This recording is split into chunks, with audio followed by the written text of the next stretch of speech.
പത്തിരി ചുട്ടു വിളമ്പി വരുന്നൊരു മുത്തൊളി പാത്തുമ്മ. ആടിന് കുറച്ച് തപ്പ് കൊടുക്കാം. ആട് എടുത്തു. നിങ്ങളെന്താ ആടിനെ കണ്ടിനാ? എല്ലാരും ഉണ്ടല്ലോ, മാറിക്കിട സിത്താനെ. അല്ല, നിങ്ങളെന്താ ആടിന് കഞ്ഞിവെള്ളം കൊടുത്തില്ലേ? ഓളുടെ ഒരു കഞ്ഞിവെള്ളം.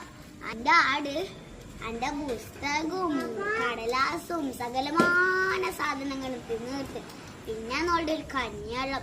വരിയിലൊരു 100 കൂട്ടം പണിയുണ്ട്. നിങ്ങൾ എന്ത് വേണമെങ്കിലും പറഞ്ഞോളി. എന്റെ ആടൊന്ന് പെറ്റോട്ടെ, എന്നേരം എല്ലാരും എന്റെ പുറകെ വരും. എന്നേരം കാണിച്ചു തരാം. എന്റെ ആട് പേറുമ്പോ ഈ സുബൈദാനെ മറക്കല്ലേ. ഈ സുബൈദക്കൊരു ഇത്തിരി പാല് തരണേ. ഇപ്പം തരും. ചാട്ടി ഞങ്ങൾ വെച്ചരും. എന്റെ ആടിനെ കുറ്റം പറയും ചെയ്യും. എന്റെ ആടിന്റെ പാലും വേണല്ലേ.